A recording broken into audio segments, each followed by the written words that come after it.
Happy Halloween from Bloodbath and beyond. Today we review Halloween 3, Season of the Witch, the night no one comes home.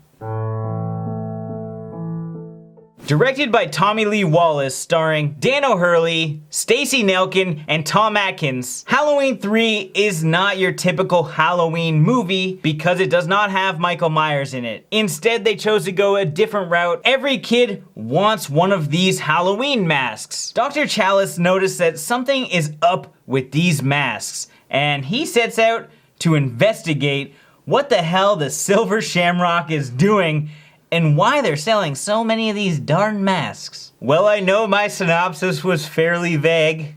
This movie is so damn old now. It's my age. Oh God. So I feel that we can probably spoil most of this movie. If you haven't seen it, you should probably check it out. A lot of people don't even watch it because it doesn't have Michael Myers in it, but you should. So go watch that and then come back and hear our thoughts. So let's move on to our likes. Controversial opinion, but I like that they went a different route with the Halloween series. And I thought that they did a pretty good job in making a completely unique story that wasn't reliant on a slasher. While watching this, I had one thing in my mind, like Halloween cross with They Live cross with the Twilight Zone. Well, looking into the director, not only did he direct Stephen King's It, but he also did a few episodes on Twilight Zone just a couple years after this, and it all makes perfect sense. It just had that feel of separation and desperation, and that's what was nice about it. We're getting Ellie and Daniel, and the two of them literally just like sneaking around, and we know something's up, but they don't know what's up. And you're seeing these like suited figures just like creeping in like the shadows and creeping in alleyways, and you're getting that sense of urgency. It's kind of cool because you're just going through this movie just hoping that they get to the factory and stop it. To me, like liking movies like Night of the Creeps and The Stuff, or any like body invasion or alien invasion movie, this is the kind of stuff that makes this genre really good. Because not only do you have like suspense and thriller aspects to it, but as horror fans, every movie that we watch, we don't know what to expect because they can be slashers, there can be aliens, there could be robots, and there's all types of really interesting stuff that makes you motivated to continue watching and try and figure out what's going on. And as you're watching it and you're trying to put the pieces together, like your mind's going wild, and that's why this movie is so effective. I also gotta give it up to my man, Tom Atkins. This guy, Tom Atkins, is fantastic. He's always good. Well, not as witty as he was in Night of the Creeps. He was being a detective and a doctor when he needed to be, but his main focus was the ladies, I think. It's the mustache. That time period, the girls go wild. Like, they were giving him the look and the googly eyes like every girl. And they need to briefly glance in his direction, and he's on them. It was great. Another great character is our antagonist, Cochran. This guy was so two-faced, and it was perfect. He knew how to put on his front to like, hey kiddies, have the masks, you know, like welcome to my factory, like I'm like the hero of this town. And then the other side of the face, what's behind the mask, was this diabolical, evil, badass villain who played his part. Like, he wasn't like the powerful, like in your face villain. He was the I've got minions to do all my work and I'm gonna run the show type of villain. It was very well fitted for him. The way that you're saying that also brought something to mind. While watching this, I was like, hey, Tom Atkins should be James Bond, because the espionage level was through the roof in this movie. He's sneaking around, he's hiding behind boxes, he is already smooth with the ladies, and he knows how to take down a villain. Spoiler. I gotta tell you, forget James Bond. You know who Tom Atkins could have been? Snake, Metal Gear. There were boxes. He has a mustache. I wonder if Tom Atkins was an inspiration to Snake. The name's Pliskin. John Carpenter spearheaded Halloween. He also made Escape from New York and Escape from LA, which had Snake Plissken in it. There is no reason that Tom Atkins couldn't have transitioned himself to be the Snake.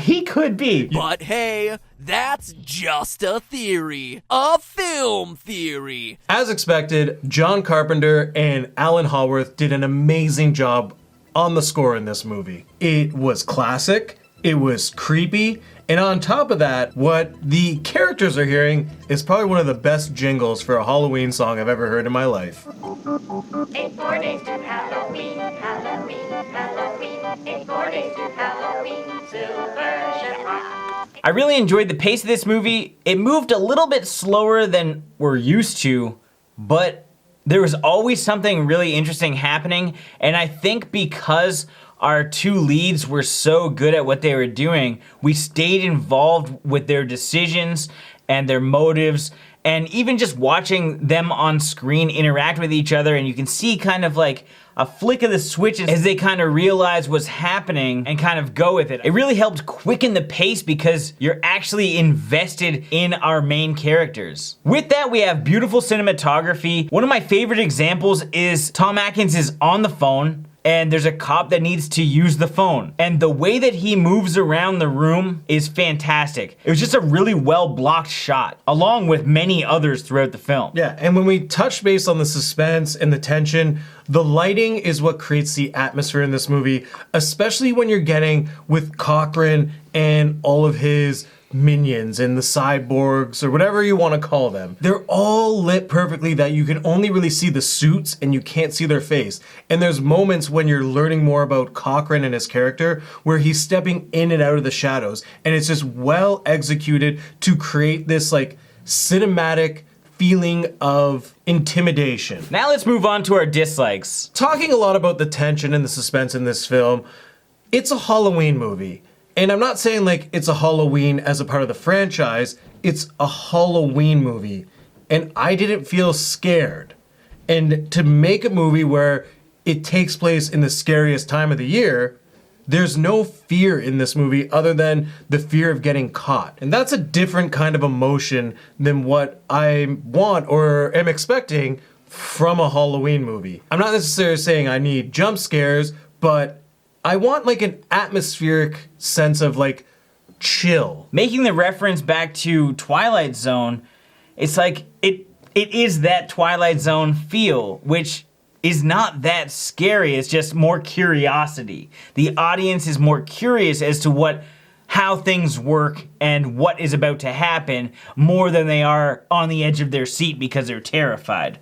And I think that might be one of the big turnoffs for me, for sure. And for a Halloween movie, on Halloween, you need to be scared. And if you're not scared, then you should be watching a different movie. This is a Halloween movie. If they're not drawing too many aspects from Halloween other than the mask, then like this may as well be a mid-March movie and like leave Halloween for the scary stuff kind of movie. Now it's time for our final thoughts and ratings. Halloween 3 does not get the credit it deserves. I think a lot of people have some hesitations when watching this, to be honest, because Michael Myers is not in it. However, I thought it was a really enjoyable film, and I think it did a great job at delivering the suspense that it was trying to deliver. However, I didn't think that suspense was as scary as it should have been. I really liked the concept and I loved the characters, and I thought that everything worked well together, but under the Halloween banner, not the franchise, but the season, I don't think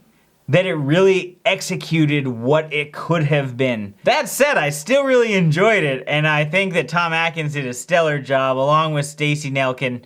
I think everybody in this movie did a great job, and I really want those masks. So I'm gonna give this 4 of the slowest kills I've ever seen in a movie out of 5. I had to stretch that out so that you could see the full kill. That's why I'm still talking. I would like to refer to this just as Season of the Witch instead of Halloween, because like Jay said, this film does not fall in the season of the Halloween tradition. Sure, we got some witches, we got a ritual, and we got masks and kids trick-or-treating. That's Halloween. But you know what's not? A non-scary movie. And that's what this is. It is not scary, and that sucks. But what's great about this movie is it's different. It's a story about someone just trying to change the world. This is really the best way. It's like Pinky in the Brain, Yeah. but like done way before, like the OG Pinky in the Brain. Yeah. So it's really a cool story, and it's really well shot, and I loved all the characters. I thought Tom Atkins just nailed it. He was super cool, he was super smooth, and for a doctor, man, he could be a great spy. There's a lot of awesomeness in this movie. Just like take out the title, and I think everyone's gonna enjoy this movie because it is a really good movie. It's just not a scary movie. And it should not be a part of the Halloween franchise. So with that being said, I'm gonna give this 4 Tommy Boys Milkin' Nelkins out of 5. As always, thank you for watching, and thank you for coming back day after day after day for these 31 videos in 31 days.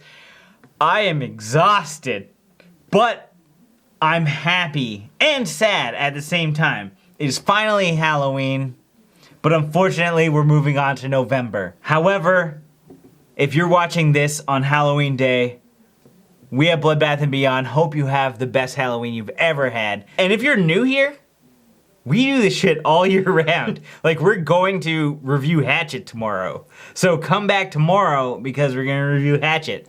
And then we're gonna do the rest of the series. And then we're just gonna keep going. Maybe have some more Adam Green. Hey, next thing you know, it's gonna be Christmas, and who doesn't love horror Christmas movies? Hose, hose, hose.